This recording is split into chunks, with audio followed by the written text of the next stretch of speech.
السلام عليكم ورحمة الله وبركاته.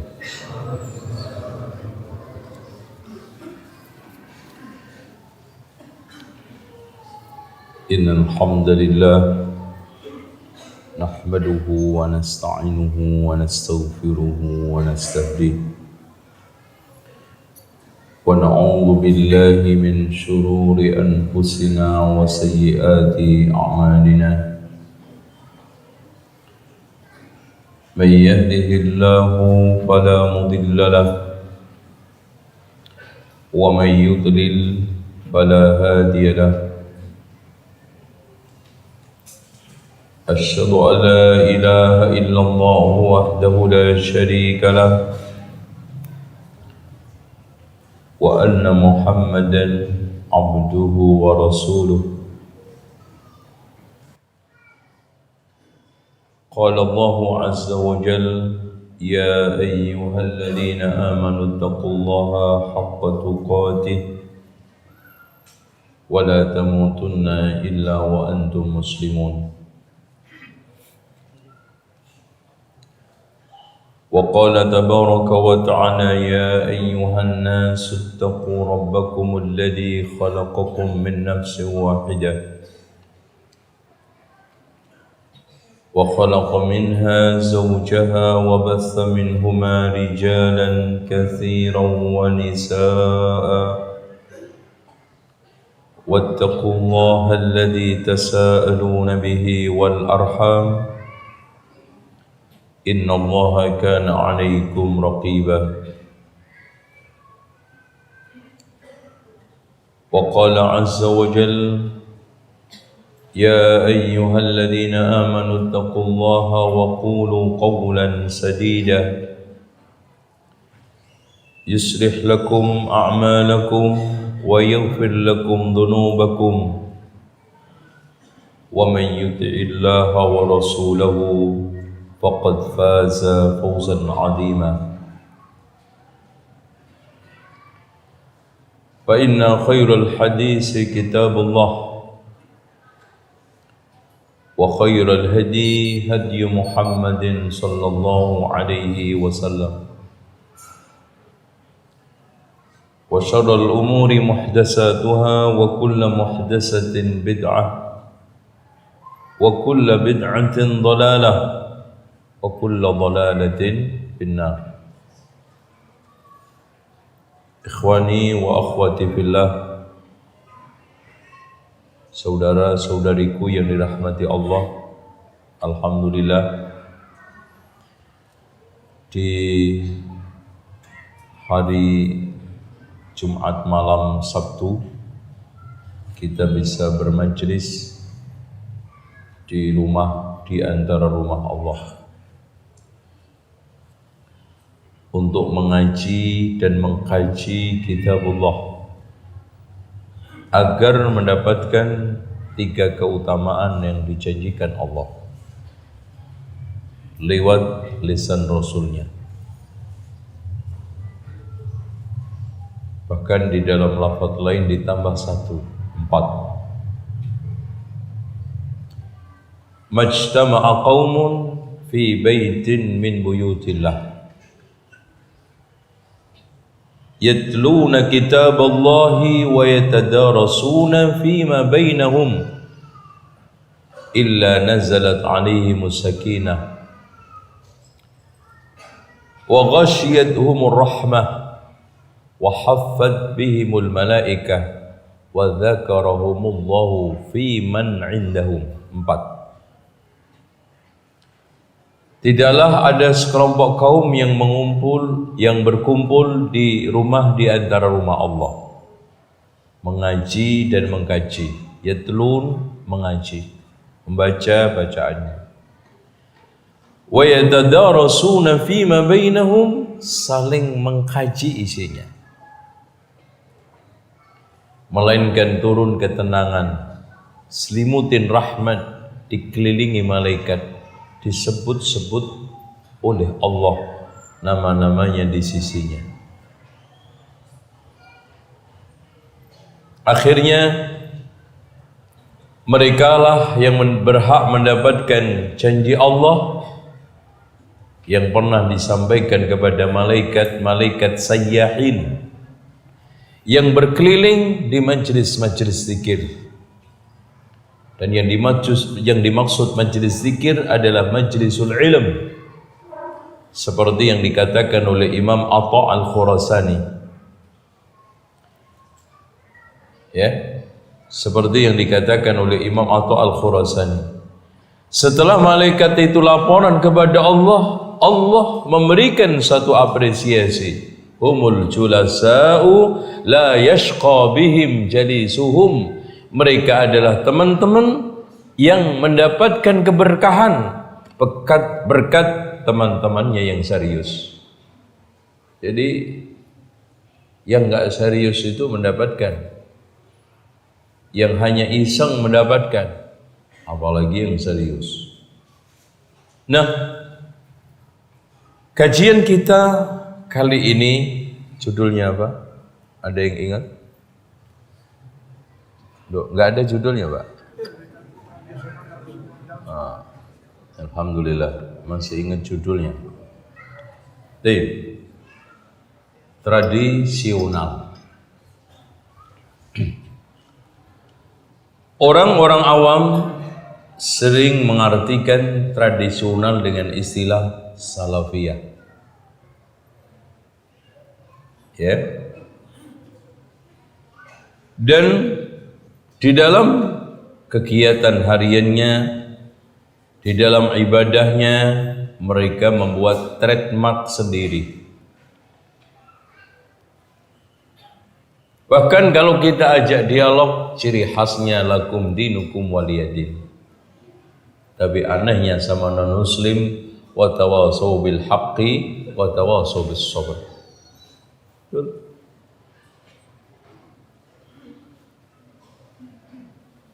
Inilah yang kita dudukkan. Ya. Intinya berangkat dari firman Allah. Ya ayyuhan nas antumul fuqara'u ilallah. Wallahu huwal ghaniyul hamid. Miskinnya kita kepada Allah ada dua. Miskin jasmani akan supply nikmat-nikmat materi.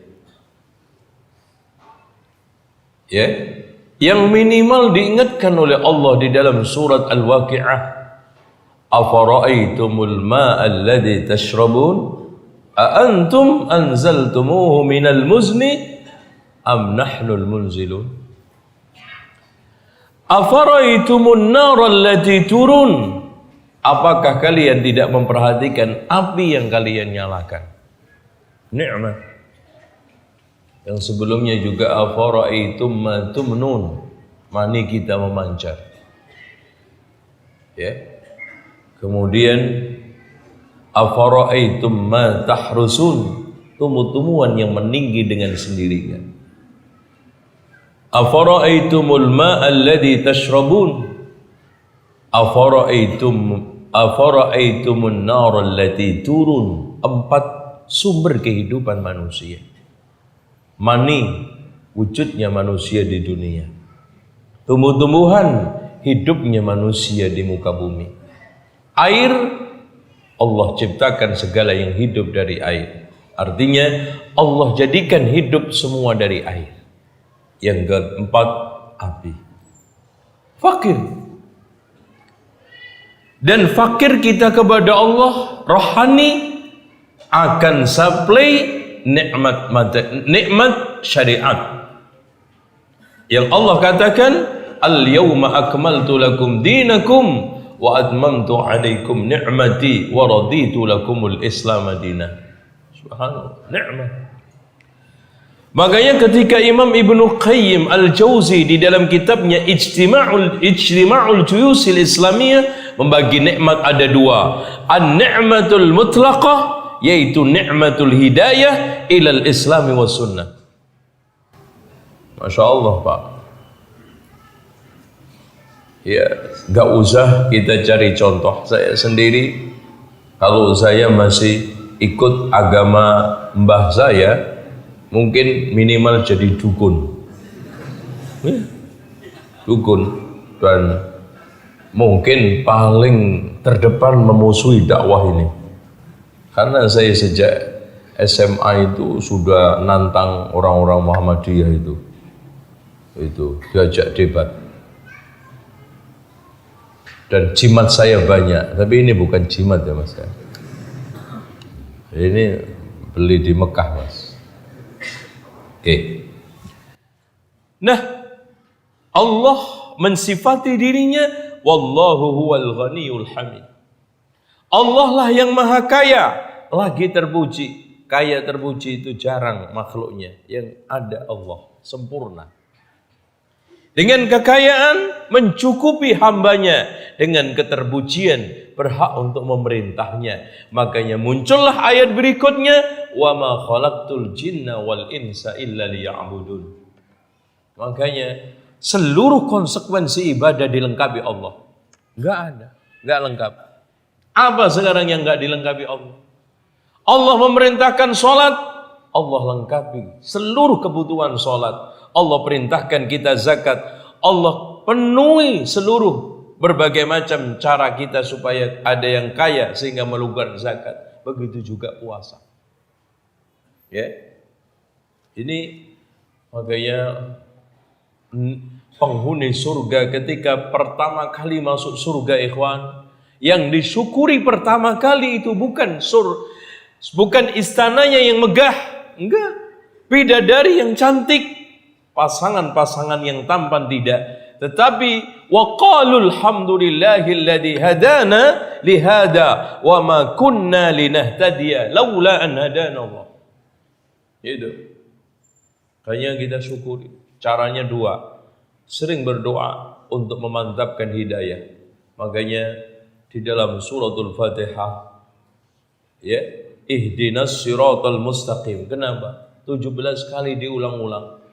Ada yang menganalisa umatnya Muhammad itu, non-muslim katanya, mengatakan umatnya Muhammad itu sesat. Buktinya tiap hari minta petunjuk minimal 17 kali. Itu kalau nggak orang sesat kan nggak mungkin. Kita inilah yang mendapatkan petunjuk. Hadirin sekalian, dijawab oleh Imam Ibnu Qayyim di dalam kitab yang Risalah. Surat dikirimkan ke temannya yang ada di Damaskus. Kenapa? Walaupun kita ini sudah mendapatkan hidayah, tetap minta. Ihdinas siratal mustaqim ini kan untuk level semua muslim, dan muslim itu beda-beda. Ada orang yang tidak mendapatkan petunjuk alias tidak menguasai Islam sama sekali. Cuma nama tok, sehingga dibutuhkan, ya Allah tunjukkan aku di dalam memahami al-Islam kalau menurut Abdullah ibnu Mas'ud, Al-Quran kalau menurut Abdullah ibnu Abbas. Ya, ada orang yang sudah mendapatkan petunjuk untuk mempelajari tapi belum bisa mengamalkan, juga tetap butuh ihdinas siratal mustaqim. Ada orang yang mendapatkan petunjuk secara global, tapi rincinya belum. Secara global, saya ngakui Mas, Islam itu benar, tapi dalam rinci-rincinya masih belum bisa mengamalkan. Contoh aja, banyak ibu-ibu kalau kita tanya, gimana Bu, muslim? Iya. Gimana menurut perasaan ibu menjadi seorang muslim? Oh bangga Pak. Kenapa? Kenapa ibu nggak jilbaban? Nah, butuh ihdinas siratal mustaqim. Salat iya, haji iya, umroh tiap tahun, jilbab belum. Ihdinas siratal mustaqim. Taruhlah seandainya kita sudah mendapatkan hidayah global dan rinci, jamin nggak kedepannya kita nggak meleset? Jamin kita istiqomah terus. Wala tadri nafsum madza taksibu ghada. Enggak ada yang tahu apa yang dia perbuat nanti ke depannya. Kita enggak tahu. Diakhiri oleh Allah Subhanahu wa taala su'ul khatimah. Sementara Rasul mengatakan Innamal a'malu bil khawatim. Amalan itu dihitung pungkasannya. Ihdinas siratal mustaqim. Ya Allah, sampai akhir hayat. Ya ayyuhalladzina amanu taqullaha haqqa tuqatih wa la tamutunna illa wa antum muslimun. Tadi kita baca. Jangan diplesetin, dibalik. Ya udah deh, sekarang anjur-anjuran aja. Nanti Islam menjelang mati. Yaitu kata Allah, wala tamutunna illa wa antum muslimun. Artinya Pak, yang mengukir Islam sejak kecil aja nggak jamin mati dalam keadaan muslim, apalagi yang dada. Nah, oke. Seandainya Anda dijamin sampai mati istiqomah.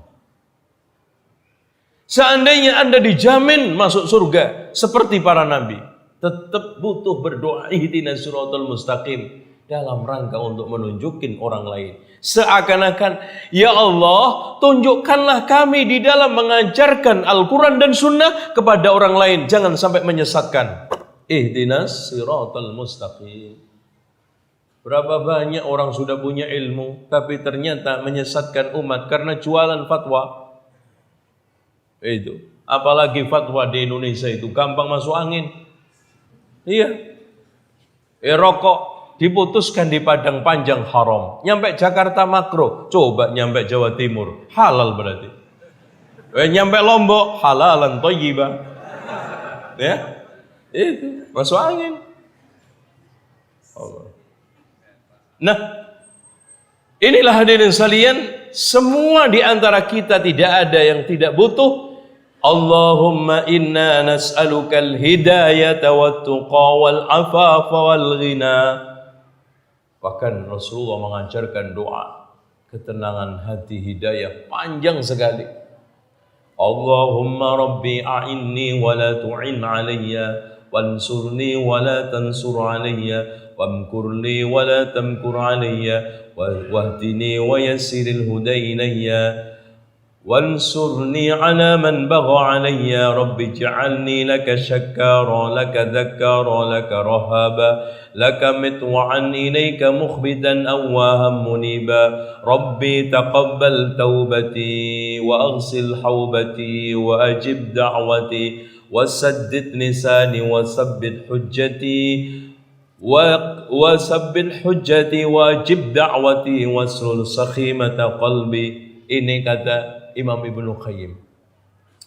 Guruku Syekhul Islam Ibnu Taimiyah tidak pernah lepas duduk dari ba'da subuh sampai matahari terbit.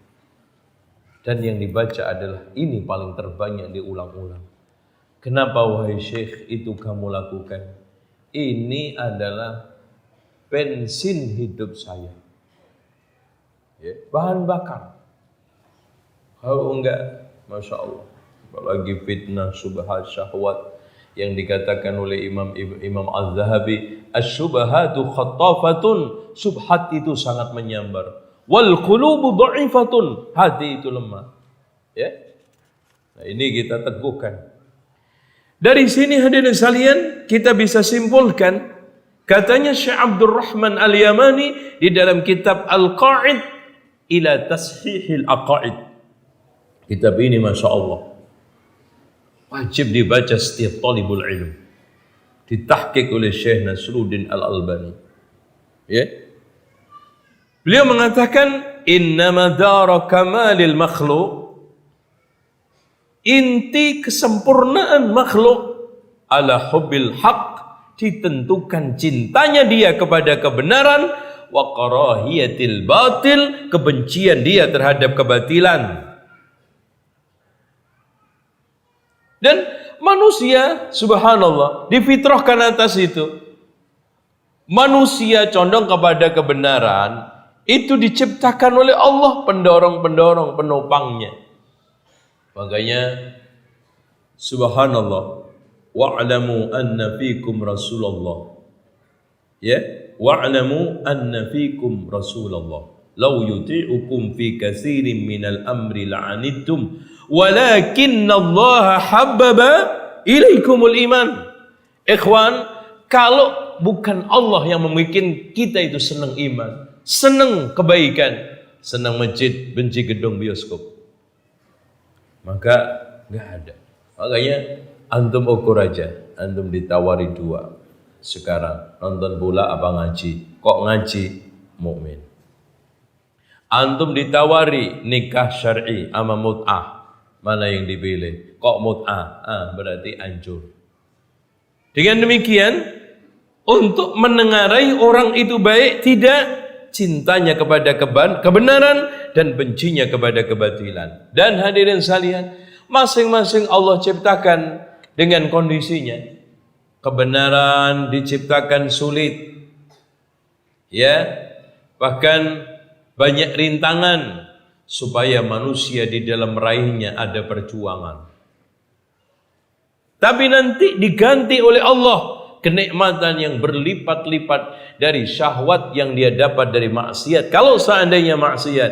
Dan begitu juga Allah bikin semua maksiat itu ada syahwatnya, supaya manusia penasaran, tapi nanti diganti azab berlipat-lipat di akhirat. Makanya inilah yang dikatakan oleh Rasulullah SAW, huffatil jannatu bil makarih, surga itu dikelilingi hal-hal yang tidak enak, wa huffatin naru bis syahawat, neraka itu dikelilingi dengan yang syahwat-syahwat. Rawahul Bukhari. Bahkan ada yang sekalian, hadis yang dikeluarkan oleh Imam At-Tirmidzi, wan Nasa'i wa Ibnu Majah, Abu Dawud dan Hakim, hadis ini sahih.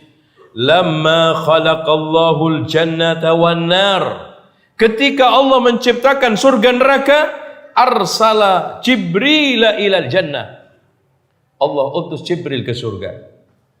Faqala undur ilaiha, Jibril, tengok tu surga. Faraja'a ilaihi, maka Jibril balik kepada Allah. Faqala wa izzatuk la yasma'u biha ahadun illa dakhalaha. Ya Allah, demi izahmu, tidaklah ada satu hambamu yang mendengarkan tentang surga pasti pengen masuk. Wa amara bi wa umira biha wa haffat bil makarih, kemudian diperintahkan dengannya. Ternyata surga itu dikelilingi hal-hal yang tidak enak-enak. Faqala irji ilaiha, kemudian Jibril disuruh balik lagi. Faraja'a, kembali. Faqala wa izzatuk laqad khiftu alla yadkhulaha ahadun. Ya, demi izzah wa izzatik, ya maaf, wa izzatik, demi izzahmu ya Allah, hampir-hampir tidak ada satupun orang yang bisa masuk. Masya Allah, karena sulitnya. Kata Jibril, wa izzatik laqad khiftu, sungguh saya khawatir alla yadkhulaha ahadun. Makanya di dalam hadis yang sahih Rasulullah mengatakan, ala inna sil'atallahi ghaliyah, ketahuilah barang dagangan Allah itu mahal. Ala inna sil'atallahi jannah, ketahuilah barang dagangan Allah itu surga. Terus kemudian wa umira biha, Allah perintahkan surga, maksudnya dijadikan neraka, maaf, dijadikan. Fa huffat bis syahawat, dikelilingin yang syahwat. Sebelumnya gini, qala, kemudian Allah berfirman kepada Jibril, idhab ilan nar, pergilah ke neraka, fandur ilaiha, tengoklah. Faraja'a, kemudian kembali. Wa qala, dia berkata, wa izzatik, demi izzahmu ya Allah, la yasma'u biha ahadun fayadkhulaha, enggak ada, ya. Wa izzak la yasma'u biha ahadun fayadkhulaha, tidak ada seorang pun yang mau masuk, ya. Fa umira biha hubbat bisyahawat, ya, neraka dikelilingi syahwat. Faqala irji ilaiha, baliklah untuk tengok. Faraja'a, dia kembali kepada Allah. Faqala wa izzatik, demi izzahmu, laqad khasyitu, saya khawatir, alla yanjua minha ahadun, tidak ada yang lolos seorang pun. Hampir semuanya enak jalan surga itu. Makanya surga dibikin murah, mudah, sulit. Neraka dibikin mahal, bayar mudah. Itu senang semua.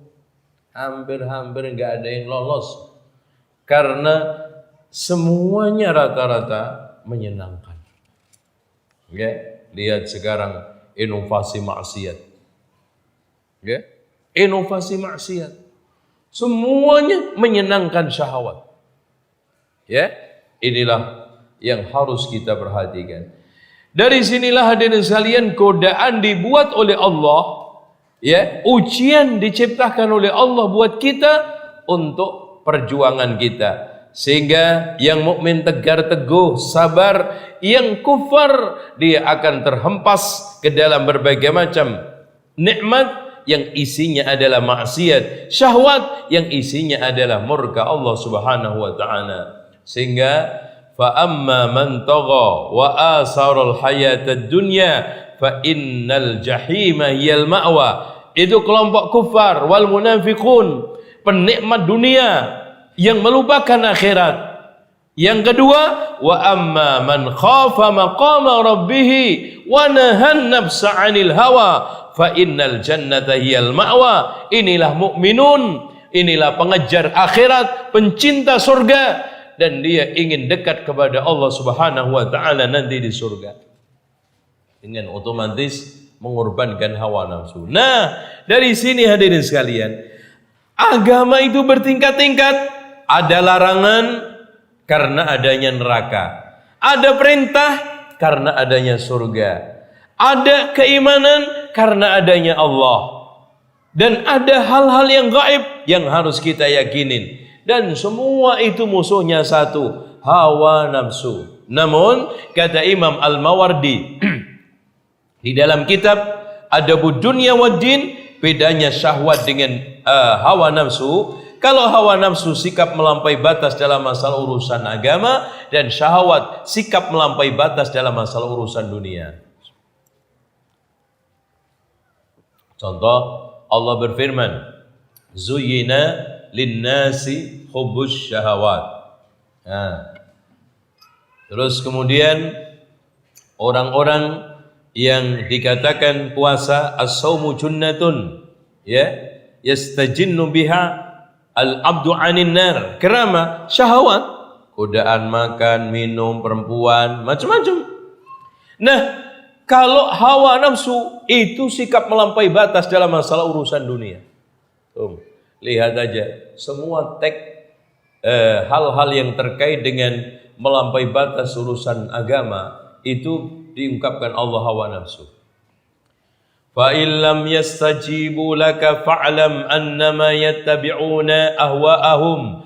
Kalau mereka tidak mau mengabulkan ajakanmu Muhammad agama, ketahuilah mereka hanya mengikuti hawa nafsu. Rasul juga dikomentari oleh Allah, wa ma yantiqu 'anil hawa, dalam masalah menetapkan agama, in huwa illa wahyun yuha. Afara'aita man ittakhadha ilahahu hawa?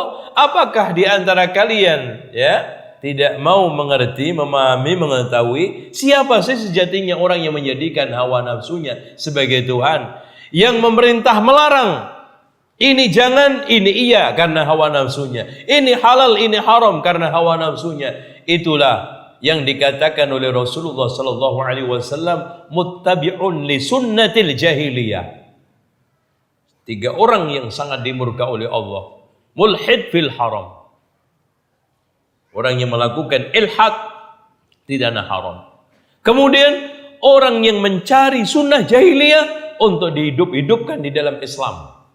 Dan ketiganya orang yang menumpahkan darah mukmin yang halal, yang haram, yang tidak ada alasan. Yang itu dikatakan oleh Rasulullah SAW di dalam hadis yang lainnya, la zawalud dunya, hilangnya dunia seisinya ini, ahwanu indallah, lebih ringan di hadapan Allah, min qatlil mu'min, dari pembunuhan seorang mukmin.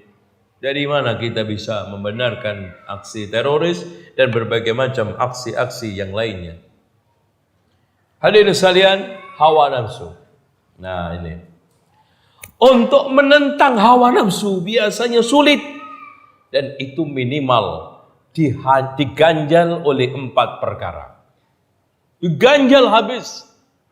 Ya. Ya, kadang-kadang ganjalannya itu sampai susah untuk keluar. Ya.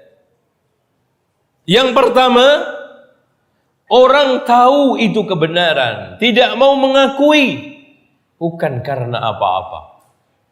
Ikhwan, teman-teman lama saya, itu kitab kuning yang lontrok. Wah, kalau disuruh baca kitab kuning mana yang nggak bisa, ya. Tapi hadirin sekalian, nggak usah jauh-jauh di dalam kitab I'anatul Talibin yang kajian utama mereka pakai kitab itu. Yang itu pertama kali diistilahkan kitab kuning. Di situ disebutkan tahlilan itu haram. Bid'ah yang paling mungkar, dikasih pahala orang yang melarangnya. Oh itu, kurang apa? Tapi itu kayak Yahudi disuruh nunjukkan ayat-ayat yang terkait dengan surat Rajam. Giliran nyampe ayat itu ditutup. Enggak dibaca. Dilewatin, ngelompat. Loh Pak, kok ngelompat kajiannya? Iya, ini kayaknya muridnya belum siap. Nah itu. Ada. Alasannya adalah gengsi pertama. Dan gengsi itu ada 2. Gengsi, saya dulu berkuar-kuar, tahlilan itu sunnah, selamatan itu sunnah. Sekarang bid'ah. Waduh, coba bayangkan Pak. Malu hati, malu muka, tahu nggak? Iya. Masya Allah. Kita dulu katakan maulid Nabi itu sunnah, sekarang kita katakan bid'ah. Malu hati. Dan memang pahit. Hadirin sekalian, perlu diketahui kenapa menyampaikan akidah itu perih sekarang. Beda menyampaikan masalah akhlak, tazkiyatun nafas, dan fikih-fikih. Karena rata-rata mereka kaji harian. Kalau ini jarang mereka. Kaget. Makanya mereka ambil Imam Syafi'i itu fikihnya tok. Sehingga bisa kita katakan akidahnya Asy'ari, fikihnya Syafi'i, akhlaknya Ghazali, torekotnya Qadari. Benar enggak? Bahkan subhanallah, ucapan Imam Syafi'i tentang masalah akidah seambrek yang ditumpuk oleh Imam Al-Baihaqi di dalam kitab Manaqib Imam Asy-Syafi'i, udah dinyatakan enggak ada itu. Ya. Ada ini sekalian, gengsi. Nah, gengsi lebih parah lagi kalau tokohnya disalahkan. Nah, ini problem lagi. Bahkan kadang gini, Mas, kalau saya yang disalahkan terima aja, Mas. Memang anak bodoh. Lah kalau kiai saya enggak Nah, ini repot. Apalagi ada embel-embelnya, Mas. Enggak mungkin deh kiai saya salah. Wong di Mekah itu 15 tahun nyopir. Itu.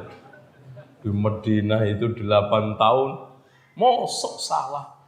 Wong kalau ngaji itu Qur'annya ngelontok, hadisnya ngelontok. Nah, problem Pak. Ini lebih kekeh. Saya kalau disalahkan terima Pak. Kalau kiai saya nggak bisa. Pokoknya deh surga neraka menurut kiai saya. Ya, lo mau apa? Nah, mulai dalilut, kalah dalil gelut. Iya, dalilut. Oh iya. Wah, kebukan berani. Ini berani karena apa? Sudah kehilangan argumen. Akhirnya dalilut. Inilah problem pencarian kebenaran, semakin tertarung di kaki sendiri, semakin sulit dan semakin kusut di tengah masyarakat. Makanya orang menyampaikan kebenaran di zaman sekarang itu sering saya umpamakan, Pak, walaupun perumpamaan ini remeh banget, sederhana tapi bermakna. Orang menyampaikan kebenaran yang hak, apalagi akidah sunnah lawan bid'ah, itu seperti naik gunung licin bawa 1 kintal kedelai didik-idik. Bisa nyampe? Bisa nyampe? Enggak. Baik, kita lanjutkan. Selanjutnya,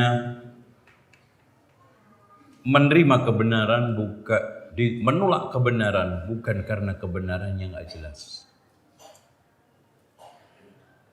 Problem selanjutnya, kebenaran itu tertolak karena watak orang itu pengen kebenaran itu dibikin nggak jelas. Ya.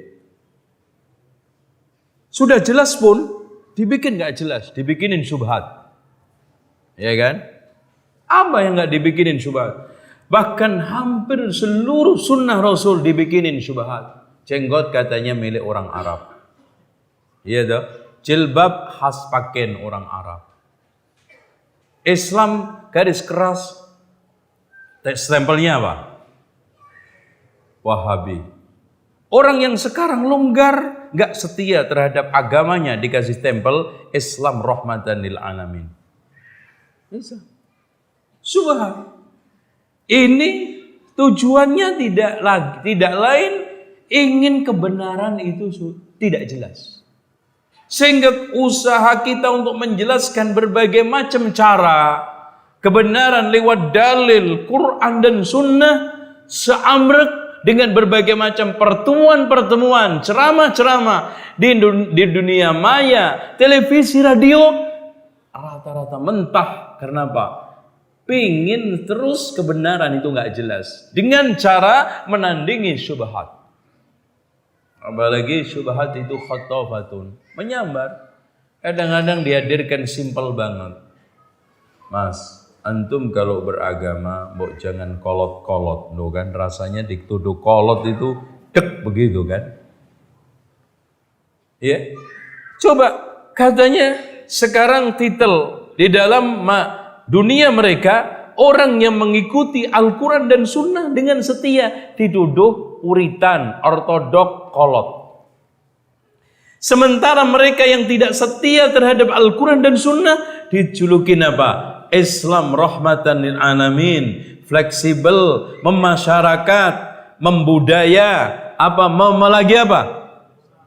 Ya, menusantara. Itu. Jadi Islam Nusantara itu anak gelap hasil perselingkuhan mut'ah antara Syiah dengan jin, dengan kejawen. Hasilnya anak jin. Ya.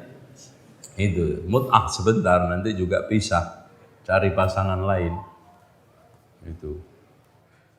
Selanjutnya hadirin sekalian, ini problem kenapa kebenaran itu tertolak. Yang ketiga adalah kebenaran tersebut, konsekuensi mengikuti kebenaran, meninggalkan kebatilan, memberikan konsekuensi hilangnya popularitas, keduniaan, dan kedudukan. Ayo, sekarang saya tanya sama antum. Antum sendiri, Masya Allah, hulu jahil, bisnisnya subhanallah, mendirikan catering, 90% pelanggannya kalau nggak ulang tahun selamatan. Ya? Hah? Ayo. Aduh Pak, nggak boleh semua. Aduh, Masya Allah. Wah itu kepala kayak muter 3 kali. Ya. Apalagi sekarang ini bertengger pada posisi-posisi yang menggiurkan. Inilah ujian yang terberat yang sudah dilalui oleh salafun saleh. Bagaimana Abu Bakar dengan tekad hijrah, tinggalkan itu tanah, berbagai macam peluang-peluang dunia, bahkan membawa ala kadarnya ke Madinah. Begitu juga Abdurrahman bin Auf, begitu juga Zubair bin Awam. Ini konsekuensi hijrah. Nah, makanya kalau antum hanya meninggalkan, coba setelah ngaji, ya Allah, ternyata kerja di bank nggak boleh. Nah, padahal kreditnya, tanggungannya banyak. Tinggal nggak? Ntar dulu Pak. Itu. Insya Allah. Coba bayangkan sekarang Pak, antum bisnis sewa tenda, pelaminan, kemudian suami istri yang nyanyi. Iya. Suaminya nabuh orjennya, istrinya yang nyanyi. Tiba-tiba ngaji nggak boleh. Waduh, Masya Allah. Ambruk bisnisnya. Tiap hari itu gatel mau nyanyi. Begitu diginiin aja. Ya, gimana Pak? Sahaya. Masya Allah. Selanjutnya dari sekalian, orang itu menolak kebenaran dikarenakan bukan kebenaran itu nggak ada argumennya. Apalagi diyakini dinyatakan batil, tidak. Karena al-haqqu min rabbika fala takunanna minal mumtarin. Tapi ternyata sombong. Ya.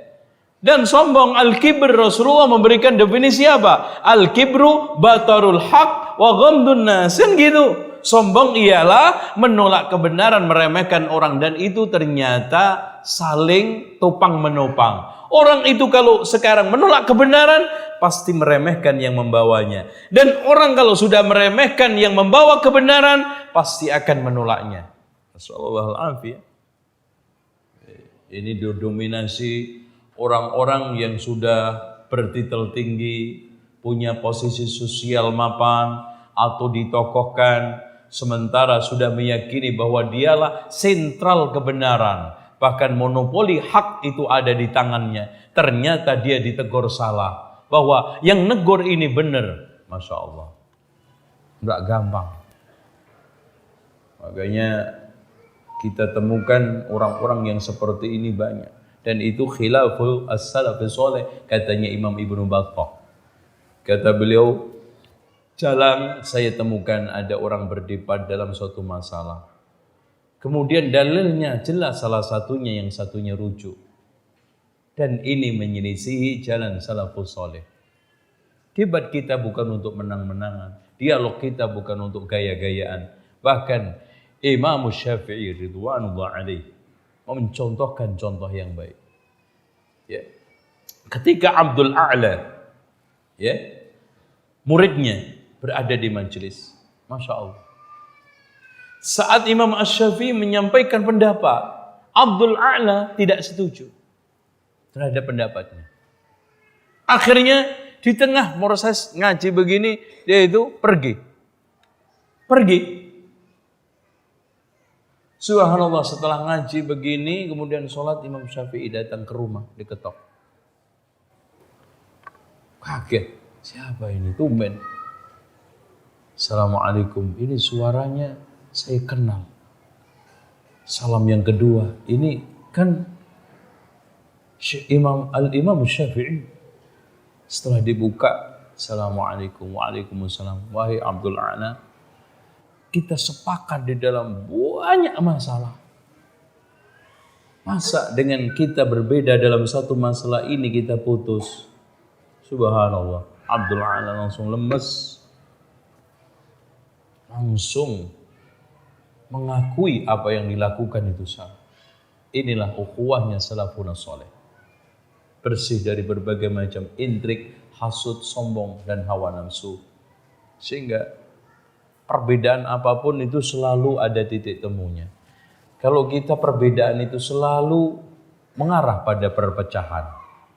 Gitu. Kecil aja jadi besar, apalagi yang besar. Gitu. Nah, selanjutnya yang menyebabkan orang menolak kebenaran adalah al-hasad, yaitu hasud.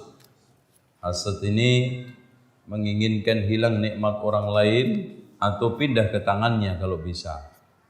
Dengan demikian, terkadang kebenaran itu ditolak bukan karena tidak benar, karena hasud. Dan apalagi rival, ya, saingan dalam masalah bisnis, saingan dalam perjodohan. Itu membuat orang yang bersaingan ini kadang tidak saling mau menerima nasihat.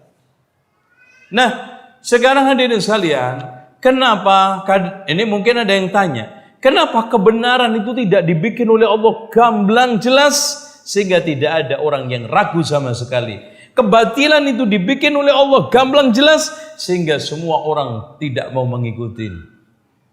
Bahkan dibikin adanya syubhat supaya dalam proses mencari kebenaran ada perjuangannya, ada susah payahnya, ilmu bisa dihadirin, majelis ilmu bisa dihadirin, ulama bisa dikaji. Dari situlah orang mengembangkan keilmuan. Begitu juga kebatilan. Kebatilan tidak dibikin oleh Allah gamblang sehingga nanti gak ada orang sesat.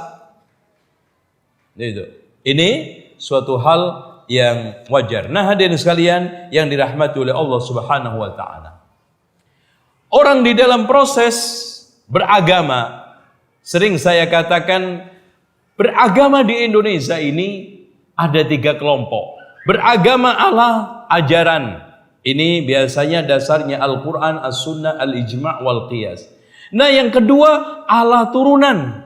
Dasarnya apa kata tokoh, apa kata hawa nafsu, apa kata perasaan, dan sepakat kampungnya. Iya, kayak Nabi itu diutus di kampungnya. Nah, yang ketiga beragama ala kadarnya. Dan ini silent majority, Pak. Banyak. Inilah yang sekarang proses untuk dikristenkan, untuk diyahudikan, dan ini rata-rata banyak. Apalagi pengajaran Islamnya lemah, sisa-sisa peninggalan agama asli itu masih kental. Keyakinannya klinik masih kuat, perdukunan masih dibiasakan, tradisi-tradisi nenek moyang masih hidup, animisme, dinamisme menghiasi ibadah ritual keagamaan mereka. Bahkan Buddha Hindu menjadi baju Islamnya. Nah, ini. Nah, semua ini membuat orang yang menyampaikan kebenaran semakin berat. Semakin berat. Bukan semakin hari semakin mudah. Nah, hadirin sekalian, kita lihat sekarang ini mayoritas umat Islam rata-rata kena penyakit 5 minimal. Katanya Syekh Abdurrahman Al-Yamani. Yang pertama, at-taqsir fi badlil wus'i. Lemah di dalam mencari kebenaran. Kelemahan itu ditandai dengan malasnya datang hadir ke kajian. Bahkan kalau tidak ngerti, Pak, maaf, subhanallah, ada orang baru beli komputer, nggak bisa buka, itu temannya diteleponin semua, suruh hadir cepat, Pak, tolong Pak, bantuin komputer saya, Pak. Baru beli HP, nggak bisa buka, nggak bisa ngoperasikan, mondar-mandir datang ke tempat jual beli ini tokonya. Sekarang nggak bisa sholat, mondar-mandir nggak ke ustadz. Sekarang nggak bisa tata cara wudhu, mondar-mandir nggak ke ustaz. Bahkan hadirin sekalian, ya sudahlah. Cenderung kalau beragama pakai aliran Jabriyah, kalau berdunia alirannya Qadariyah, nggak percaya takdir. Kan gitu, Pak. Pasrah. Pak, kok nggak ngaji, Pak? Ya udahlah, Pak. Saya mudah-mudahan ya seperti ini, jangan-jangan surganya lebih baik. Dan orang yang sombong-sombong ngaji itu belum tentu, Pak, surganya, Pak. Nah itu, gitu dibalik-balik. Coba, Pak, nggak ada kerjaan di Lombok, lari nggak ke Surabaya kalau ada peluang, lari nggak ke Jakarta kalau ada peluang, lari nggak ke Mekah, Madinah kalau ada peluang, lari dijamin. Tapi nggak ada ilmu, lari nggak ke Surabaya, lari nggak ke Jakarta, lari nggak ke Mekah. Bisa dihitung jari. Ini taksir. Bahkan subhanallah, saya sangat terharu biru dengan cerita yang sangat mengenaskan. Ada seorang yang menghadiahi salah satu kiai besar ketika umroh. Ya, Mudah-mudahan ya Allah ini nanti pasti bermanfaat buat sang kiai ini, karena dia ini kiai besar terkenal di Indonesia. Dengan saya kasih hadiah kitab nanti buat untuk bekal dakwah. Ternyata apa Pak jawabannya? Mas, dakwah di Indonesia itu nggak butuh kitab gede-gede. Subhanallah. Memang betul Pak. Bahkan kadang-kadang hanya modal ya daun kelor, modal daun pepaya aja bisa ceramah. Itu sambil berjalan, kira-kira nanti ceramah saya apa? Ini kayaknya daun pisang. Ya temanya daun pisang. Assalamualaikum warahmatullahi wabarakatuh. Subhanallah, hadirin sekalian. Allah menciptakan berbagai macam makhluk memiliki kelebihan. Coba lihat daun pisang. Begitu indah, begitu bagus. Lain halnya dengan kelor sama daun pepaya. Ini semuanya menganjurkan kita untuk bersyukur kepada Allah. La in syakartum la azidannakum wa la in kafartum inna adzabi lasyadid. Aqulu qouli hadza wastaghfirullaha li wa lakum. Udah. Lah mau baca kitab apa, Pak? Untuk apa kitab segede-gede Fathul Bari dijejer? Wah, sepet mata saya. Ya enggak? Masya Allah. Begitu. Badul wus. Ini bukan didominasi oleh jamaah awam. Kalau orang awam malas eksplorasi, wajar, masih dimaklumi. Kalau orang awam malas baca kitab-kitab yang besar, ya itu wajarlah. Sekarang tokohnya sebagai sumber penimbangan ilmu, sumber mencari ilmu, ternyata juga sama.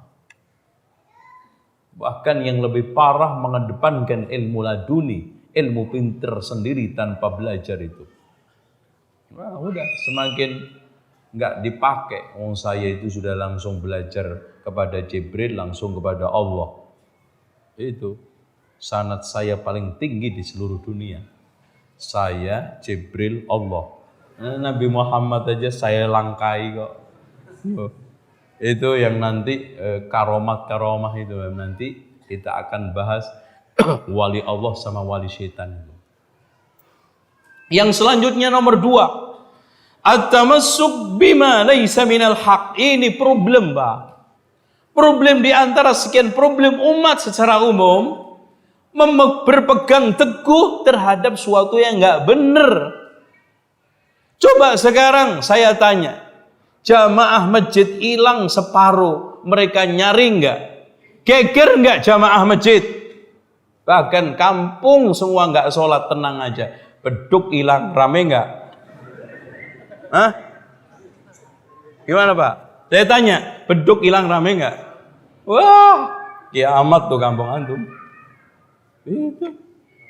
Jamaah itu Pak, hilang separuh, tenang. Bahkan subhanallah, mereka-mereka yang hidup di lingkungan yang diancam tidak bikin KTP gara-gara enggak tahlilan selamatan, di kanan kirinya jamaah tetangga masjid itu enggak sholat bertahun-tahun, mereka enggak terusik, mereka tenang, mereka tidak merasa bersalah. Bahkan jamaah masjid hilang separuh juga enggak pernah menanyakan kemana ini jamaah masjid. Tapi itu Pak, beduk sama kentongan hilang, wah rame. Iya, tasbih hilang aja rame kata bapak ini. Katanya yang buat ide kentongan sama beduk itu kan Sunan Kalijogo. Tong tong tong kan gitu. Masjid masih kotong. Nah itu. Ya, duk duk dung dung. Cepat ya. Deng deng sedang masih muat. Deng deng masih sedang masih muat. Itu cok kali cok ya. Dikali-kali kok cocok. Gitu. Ilmunya itu ilmu godak gadek gaduk gitu Pak. Ya, di masyarakat itu yang beredar itu. Gitu. Ilmu-ilmu Al-Quran, As-Sunnah, mengkaji kitab itu jarang. Sehingga sekarang itu kalau ngomong itu nafsu semua. Kalau ngomong adanya adalah menurut saya, otak saya. Walhasil hadirin sekalian, yang dipegang bukan kebenaran. Coba lihat sekarang di tengah kita ini. Tarik menarik. Wala wal bara, permusuhan bukan titik inti. Kita senang benci karena didasarkan atas Al-Quran, oke. Saya menyenangi kamu karena kamu mengamalkan Al-Quran. Saya benci karena sekarang menelantarkan bahkan menghujat Al-Quran. Tidak, Pak. Sekarang sudah meleset. Al-wala wal bara, al-hubbu wal bughd, bukan didasarkan al-hubbu fillah wal bughdu fillah. Bukan. Tetapi atas dasar hal-hal yang sepele, hal-hal yang sederhana, bahkan tidak ada kaitannya dengan Islam. Enggak ada kaitannya. Coba gara-gara sekarang kuburan jadi perang kok. Dulu sahabat itu perang gara-gara apa, Pak? La ilaha illallah. Itu. Sekarang perang gara-gara subhanallah, hal yang sepele banget. Ini bahkan bukan bagian dari hal yang harus kita menumpahkan darah. Kalau dulu para Rasulullah mengumandangkan perang Badar, perang Uhud karena la ilaha illallah, ingin menjayakan kalimatullah, al-islamu ya'lu wa la yu'ala alaih. Tapi sekarang apa yang dijayakan?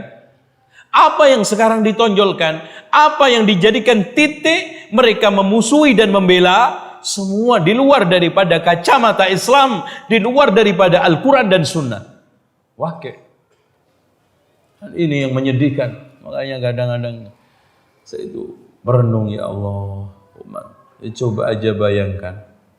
Ya, orang-orang zaman dahulu, Pak, kalau ingin menyesatkan orang kan, itu buka kitab sampai berpuluh-puluh. Imam Syafi'i mau mengkafirkan Hafiz, itu pakai dialog, argumentasi. Sekarang ini orang menyesatkan kita itu bukan orang alim, Pak. Awam. Sambil duduk-duduk di beranda rumahnya, sambil ambil kutu. Wah, itu sing jilbaban gede-gede itu kayak Batman itu kan alirannya aneh, nah itu. Gampang banget. Itu, ya Allah. Nah, selanjutnya penyakit yang ketiga, al-i'tidad bi tarjihin nafs alladhi yakunu mansha'uhu al-hawa. Ya. Orang kebanyakan mengikuti hawa nafsu, suara hati, suara jiwanya, padahal kebanyakan adalah hawa nafsu. Perasaan, Pak. Dasar utama dia di dalam menentukan apapun perasaan yang kebanyakan mansya'uhu, kata Syekh Abdurrahman Al-Yamani, mansya'uhu al-hawa. Sekarang saya kasih contoh aja pada antum semuanya. Orang ketika melakukan lagu Wahabi, apakah itu syar'i? Ada lagu Wahabi, ngerti? Ya itu. Antum udah hafal belum? Ada hafalin itu. Iya. Itu qasidah masuk surga katanya. Karena yang siapa yang enggak bisa baca Al-Qur'an gantinya menghujat Wahabi. Itu. Mudah sekali sekarang. Masya Allah, perasaan. Contoh, Pak, kenapa Bapak tahlilan? Ya, daripada mereka sepi, nggak ada temannya, ya sendirian, ya dihiburkan dapat pahala, Pak. Dapat pahala. Terus nanti dibaca-bacain doa, mosok 500 nggak nyangkut 10. Perasaan. Terus saya undang sekampung kan, masa sih Pak di antara mereka ratusan itu nggak dikabulkan doanya oleh Allah. Terus di samping juga silaturahmi, kirim doa, kirim pahala. Yang sekarang hadir rumahnya ngasih sedekah, itu kan bagus semua. Perasaan. Pakai jilbab dasarnya perasaan, sholat juga dasarnya pakai perasaan, wudu dasarnya pakai perasaan, bahkan nikah cerai dasarnya perasaan. Yang itu muncul dari hawa nafsu semua. Jadi, sehingga muncullah mereka-mereka yang menjadi pengikut nafsu.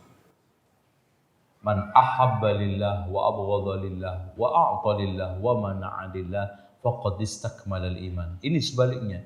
Man ahabba lil hawa wa a'ta wa ahabba wa abghadha lil hawa wa a'ta lil hawa wa mana'a lil hawa, ya, faqad zala imanuhu. Sebaliknya hilang imannya itu. Hadirin sekalian, sebetulnya ini baru muqaddimah. Tadi saya diomongin panitia sampai jam 8, jadi saya bingung saya. Sekarang nomor 4 dulu.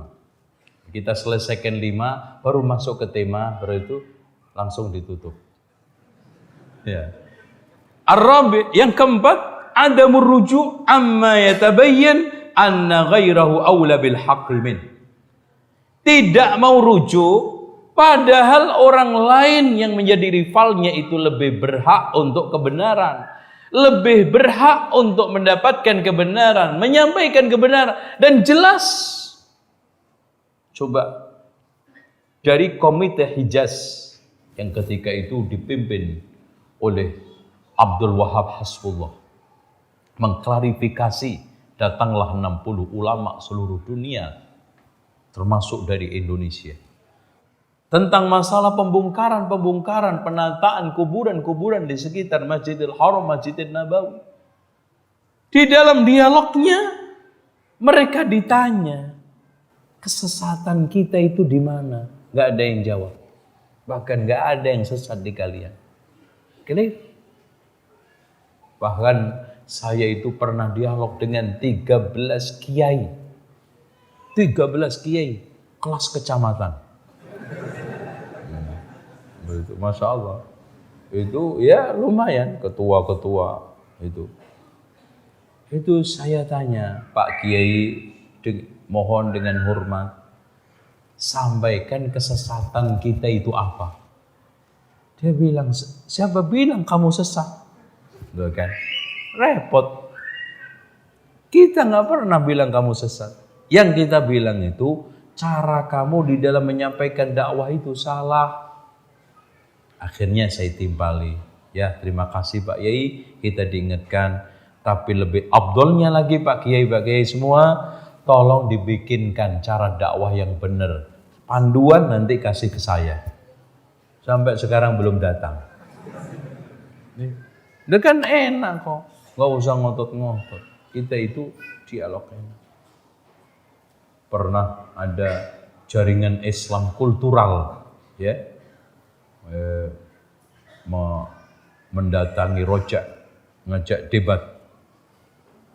Akhirnya saya hadepin. Dia berenam apa 5, saya sendiri. Pak, Bapak ini mau apa? Saya hanya mau silaturahmi Pak. Loh, katanya ngajak debat. Nggak jadi Pak. Ditunda aja. Cuman gini Pak, saya mendengar bapak-bapak ini katanya mengatakan Rojak itu suka membid'ah-bid'ahkan amalan-amalan bapak-bapak sekalian.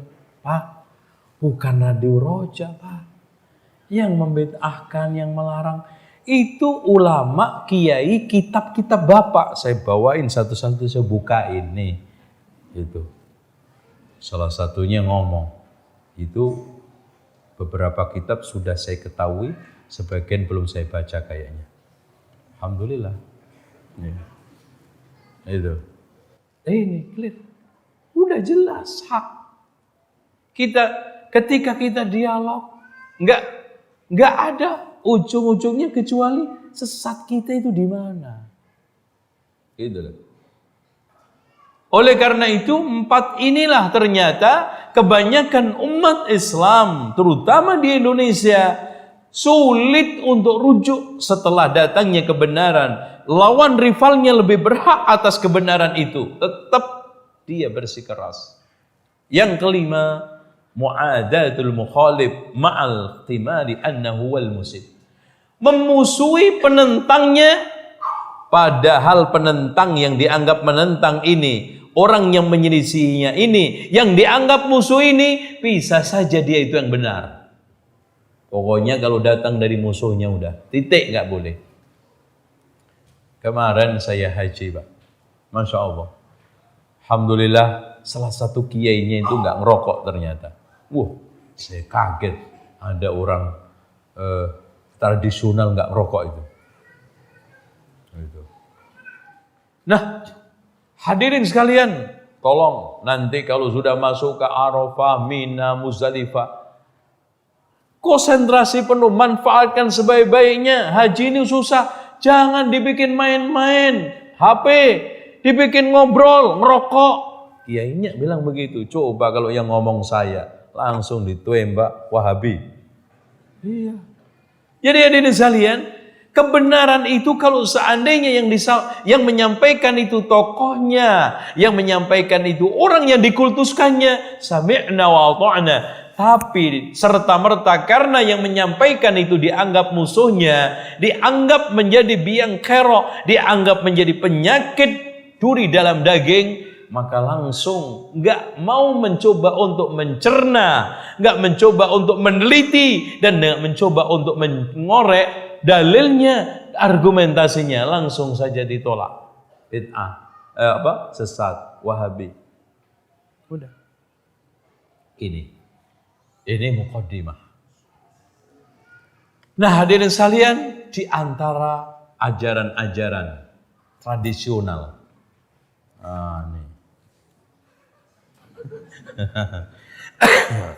Ini saya sebutkan 5 menit aja, jangan khawatir antum. Ya. Antum kayaknya bakhil banget ngaji. Ya. Nah, hadirin sekalian yang dirahmati oleh Allah Subhanahu wa taala, saya akan sampaikan ucapan indah dari salah satu biangnya Habib seluruh dunia. Semua kembali kepada mereka. Pokoknya yang namanya Habib pasti punya hubungan sama dia. Pernyataannya yang cukup indah. Habib Abdullah bin Alawi Al-Haddad yang merupakan tokoh Alawi pada abad 17 Masehi berkata, lazimkanlah selalu kitabullah dan ikutilah sunnah Rasulullah sallallahu alaihi wasallam serta teladanilah para salaf, niscaya Allah akan memberimu hidayahnya. Subhanallah. Ini disebutkan di dalam kitab Indonesia, judulnya 17 tokoh terkenal di Indonesia. Ya, Habib-habib itu semua itu. Ini kadang-kadang ini jangan-jangan semuanya adalah susupan dari musuh-musuh zindik, ya, Yahudi, Nasrani untuk menghancurkan Islam pakai tangan-tangan Muslim. Kalau kita lihat, apalagi kitab-kitab lama saya, nggak ada semua ini. Ya, kalau kita itu membaca semuanya agama asli, tingkepan itu 7 bulan, agama asli, nggak ada kaitannya dengan Islam. Ya, hari ketiga, ketujuh itu Buddha Hindu. Bahkan sebelum Buddha Hindu juga sudah ada. Ya, keyakinan kan gini, Pak. Roh. Jadi di dalam agama animisme yang namanya adalah Kapitayan. Agamanya namanya Kapitayan. Punya dewa 3. Semar, Togok, Manik, Maya. Ya. Kemudian ini hidup di suatu tempat yang tidak bisa menyentuh dan disentuh oleh manusia, yang disebut dengan kahayangan, dalam bahasa wayangnya kayangan. Maka dia harus cari wakil Tuhan yang ada di bumi. Nah, wakil inilah Sang Yang Wenang, Sang Yang Tunggal, Sang Yang Wasesa. Nah, dalam Hindu ada Brahma, Wisnu, Siwa. Karena ini nggak bisa disentuh dan menyentuh manusia, maka mencari wakil siapa? Rama. Itu sama. Mirip semua. Ini juga ternyata begitu. Allah Subhanahu wa taala yang ada di sana nggak bisa disentuh manusia, dicari wali-wali yang bisa menghubungkan kita ke Sang Yang Manik Maya, Sang Yang Togok, Sang Yang Semar. Brahma, Siwa, Wisnu. Ini. Ya, Siwa. Jadi hadirin sekalian, kalau kita lihat konsep yang ada di Syiah dengan konsep imamnya dan wali-wali yang ada di itu persis, nggak ubahnya dia ini dijadikan wakil-wakil Tuhan di muka bumi dengan istilah dewa setengah Tuhan tuh manusia setengah dewa. Itu. Nah, mereka akhirnya nanti menyembah yang disembah namanya Tu, sehingga Tuhan Tu ya, Tu atau Tu. Makanya Tuhan itu dari kalimat dari bahasa Sanskerta dipakai untuk mengungkapkan Tuhannya orang animisme. Sebetulnya animisme itu sudah punya Tuhan, cuman sudah hilang di perhatian manusia. Sehingga apa? Diganti dengan roh leluhur, arwah, macam-macam benda itu. Nah, ketika roh itu masih animisme, dipindahkan ke benda-benda itu namanya dinamisme, dan kalau benda itu hidup namanya naturalisme. Paham nggak Pak? Sama Pak? Jangan bengang-bengong itu. Ya. Nyambung nggak Pak? Nyambung. Ya. Oke. Tuh untuk supaya seneng diberikanlah sesajen. Makanya sesajen itu adalah negosiasi sama tuh. Tawar menawar, bahkan kadang-kadang Tuhan bisa diakal-akali supaya seneng. Dikasih apa? Sesajen. Makanya namanya tumpeng. Nah, ya toh? Tuh juga. Loh, ini enggak main-main Pak, bener. Ini yang ini bener. Tumpeng. Nah, wadahnya biasanya tumbuh. Tuh, ya kan? Biasanya makanan yang dipakai untuk wadah-wadah itu, sajen itu biasanya tumbuh. Itu, tumbuh. Tuh. Makanya nanti benda-benda yang penjelmaan dewa-dewa itu, roh-roh leluhur itu juga disebut tu, watu, tugu, setu, ada tunya. Nah, makhluk yang nakal gentayangan itu Tuhan dibalik hantu. Sehingga di sekalian, seluruh simbol piramid itu adalah simbol animisme. Tumpeng piramid. Lihat yang ada di Mesir, piramid. Masjid-masjid di Indonesia masih unsur piramid. Nah, itu. Tuh. Ya, tugu, watu, tumbuh, ya, pintu. Tuh, itu pintu dulu itu tempat masuknya ke Tuhan itu. Pintu, tugu, terus apa lagi? Kayak setu itu kan diyakini tempat dewa air kan, setu, dewa airnya di situ. Makanya untuk nyenengin Tuhan itu dibikinin setiap kuburan pasti ada setu. Antum paham? Di beberapa tempat itu setiap kuburan pasti ada setu. Setu itu untuk minumnya Tuhannya. Itu. Nah, dalam proses penyembahan itu pakai tu juga. Tulajek maksudnya berdiri. Ya. Tulangkap maksudnya rukuk, tulungkup maksudnya sujud. Ya, tulajek, tulangkap, tulungkup. Tuh. Nah, orang yang sudah bisa berhubungan mendapatkan wewenang Sang Yang Wenang tu ini mendapatkan titel juga tu, ratu. Orang biasa datu. Oh, ya kan? Nah, baru ngerti nih datuk baru sekarang. Datuk itu titel dari sono, bawaan. Tuh, ratu. Makanya ratu itu dulu dianggap wakil Tuhan di dunia. Sehingga apa yang dikatakan ratu, apa yang dikatakan Tuhan. Apa yang dikatakan Tuhan, diputuskan ratu sama. Putusan Tuhan, putusan Allah. Putusan raja. Raja putusan Tuhan. Jadi sehingga dia mengatakan apa? Suara Tuhan, suara raja. Suara raja, suara Tuhan. Nah, setelah Renaissance, Kemudian didobrak, adanya demokrasi, dirubah suara rakyat, suara Tuhan. Ya podo ae. Ya, sama-sama sesat, nggak benar. Nah, sehingga hadirin sekalian, orang yang sudah sampai pada tingkatan-tingkatan itu, maka dibikinkan nanti tempat-tempat khusus, ya. Iya, candi ya. Candi nama apa? Lainnya apa? Apa? Kok kuil? Kuil itu Indo-Buddha ya.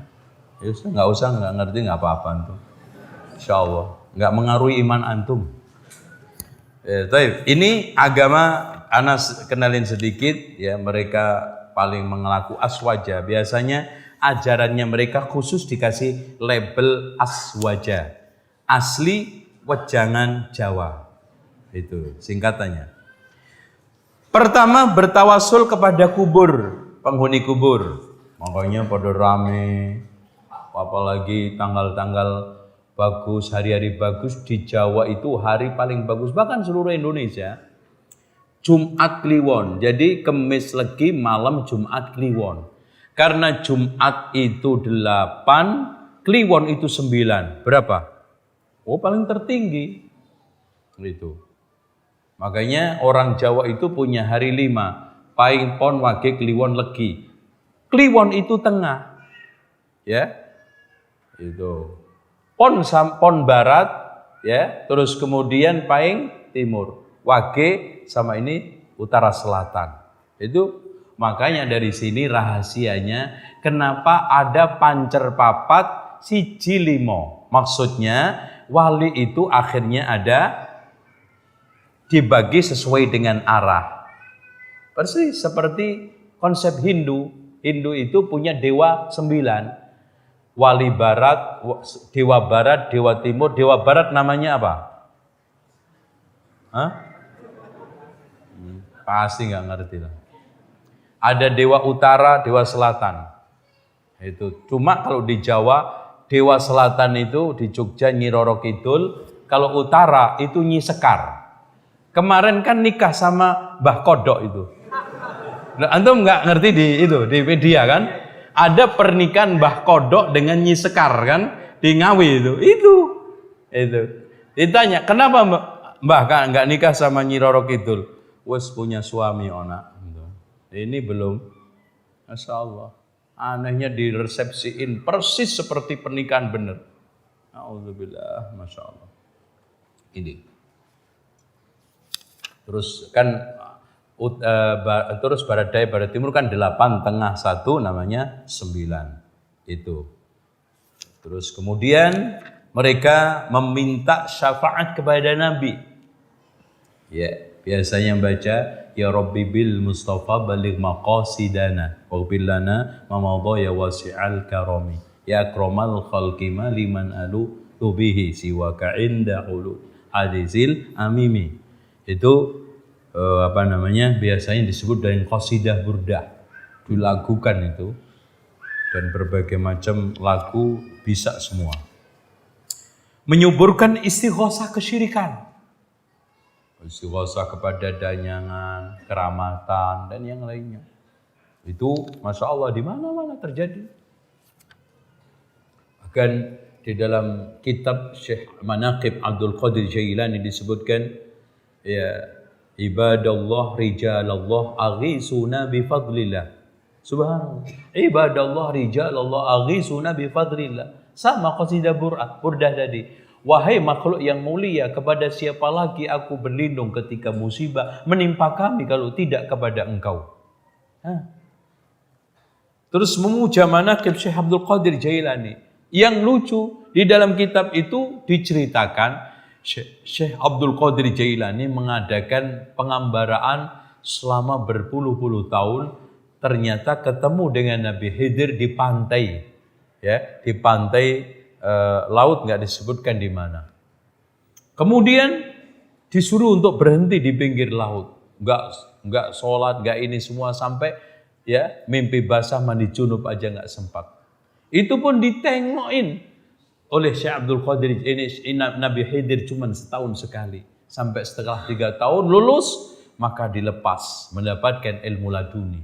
Setelah itu dia pergi ke Baghdad untuk berdebat dengan 100 ulama. Masya Allah. Ulama ahli tafsir didatangkan, ahli fikih didatangkan, ahli hadis didatangkan, semua ternyata kalah debat. Karena apa? Keluar dari dadanya Syekh Abdul Qadir cahaya, ngambil ilmunya ulama tersebut. Akhirnya goblok-goblok kabeh.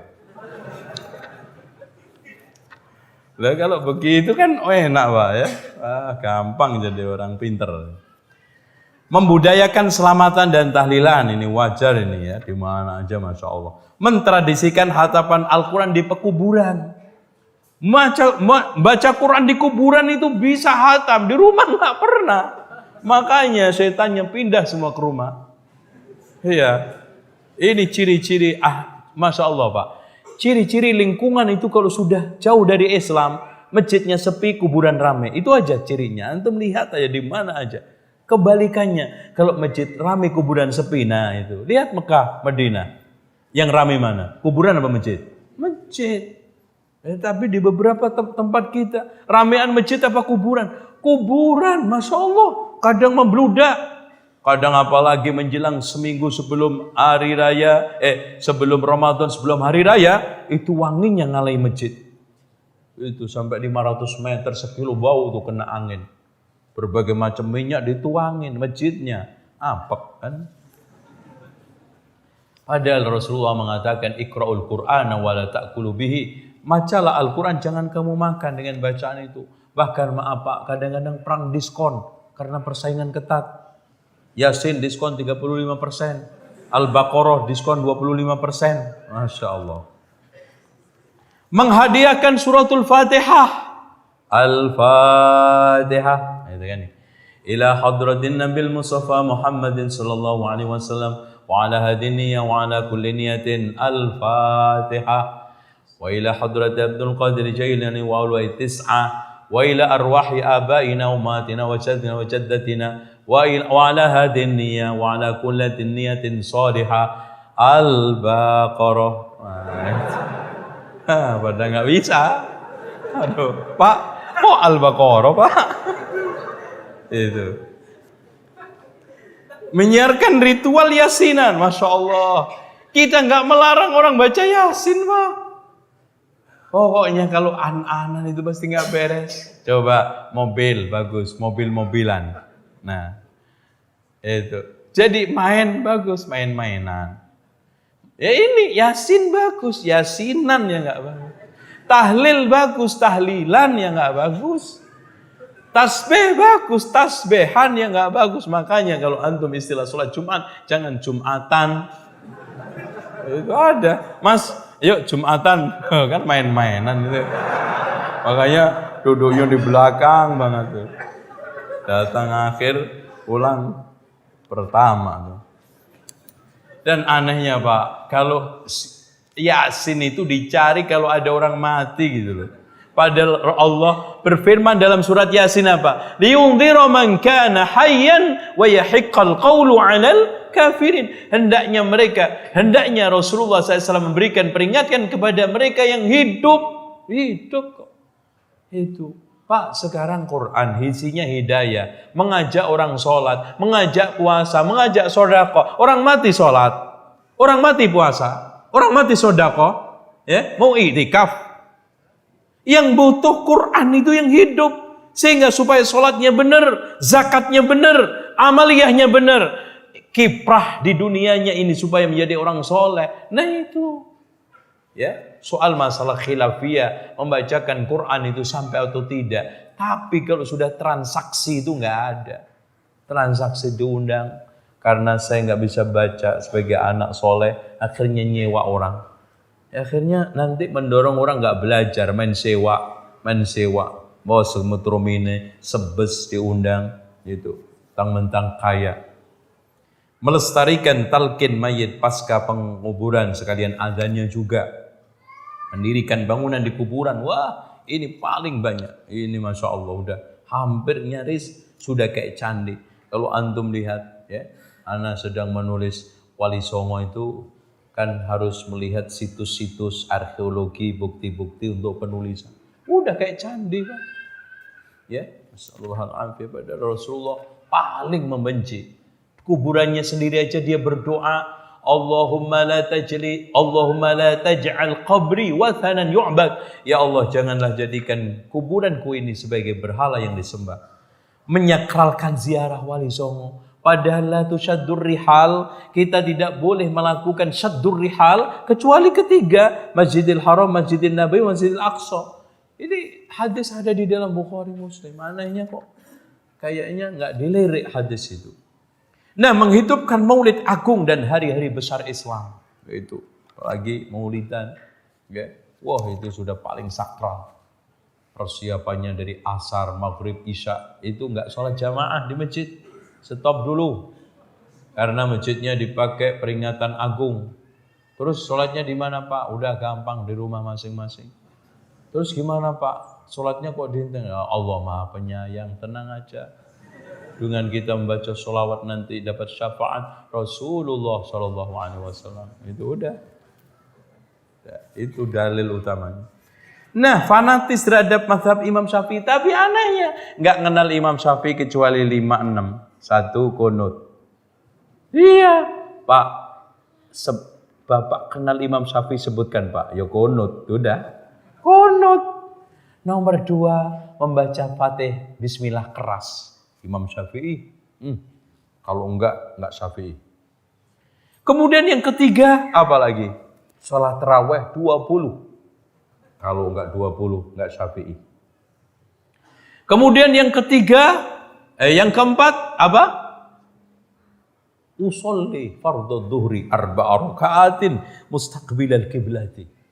Makanya pernah ada orang kata Syekh Utsaimin sholat di depan Masjid Ka'bah. Setelah sholat ditegur sama Badui bahasa Arab Indonesianya begini, Pak, kurang masih ya. Kok kurang?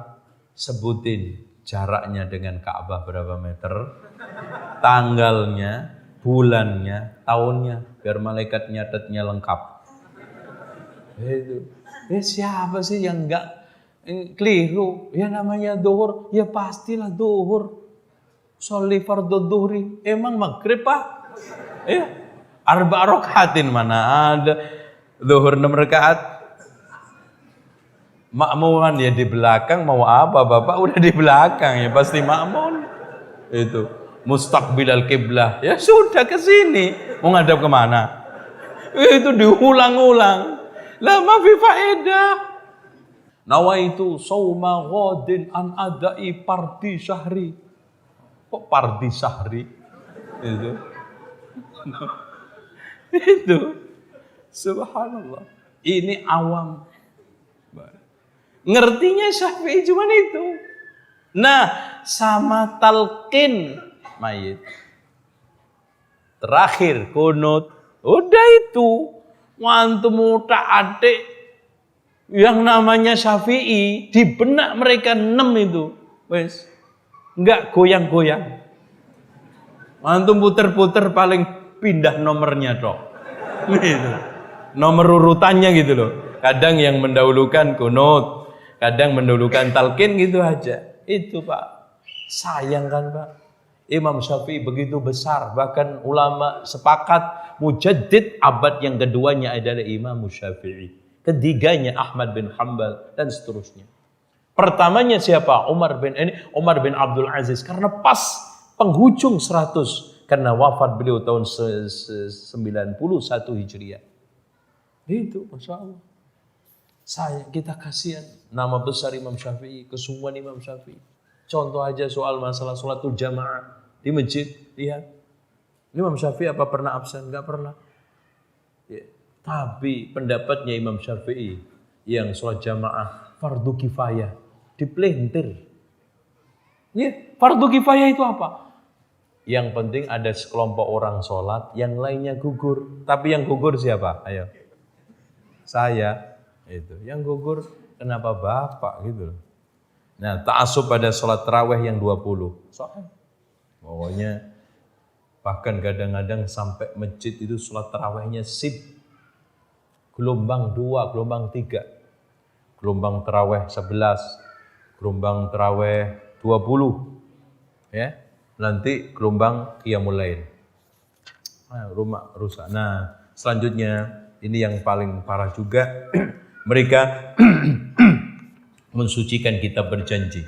Ini kesalahan-kesalahannya. Saya sampaikan semua secara runut di kitab saya, membedah akar fitnah Wahabi. Nah, terakhir mengkultuskan qasidah Burdah. Qasidah Burdah ini saya akhiri dikit bahwa Burdah ini ditulis oleh Muhammad Al-Busairi. Dia mengklaim kena sakit stroke dan ngimpi ketemu Rasulullah dikasih burdah. Tapi setelah melek ternyata burdahnya nggak ada, hilang.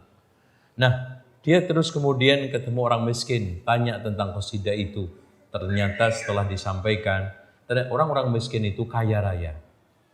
Dan ternyata juga orang-orang yang kena penyakit baca itu sembuh. Sehingga dikatakan qasidah baro'ah juga, karena menyembuhkan. Dan Busairi ini seorang yang enggak jelas, lebih kepada filosof, ya, sufi, darwis, dan itu pada abad ke awal 7, ya, wafat tahun 608 Hijriah. Kemudian dia menulis itu, ya Rabbi bil Mustafa baligh maqasidana waghfir lana ma madha ya wasi'al karam ya Rabb Maulaya salli wa sallim daiman abada alal habibika khairul haqi kullihim. Di sini saya turunkan beberapa hal yang terkait dengan berbagai macam penyimpangan qasidah itu dan komentar ulasan Quran Sunnah serta pendapat para ulama, insyaallah. Dan akhirnya cukup. Itulah yang saya anggap mewakili pemahaman, ajaran, tradisi yang di tengah masyarakat. Ya, mudah-mudahan apa yang saya sampaikan bermanfaat dan semoga apa yang saya uraikan ini bisa direnungkan, ya, menjadi satu bibit-bibit penerang untuk supaya kita semakin kokoh memegang Alkitab wa Sunnah. Demikian, subhanakallahumma wa bihamdika asyhadu an la ilaha illa anta astaghfiruka wa atubu ilaik. Wassalamualaikum warahmatullahi wabarakatuh.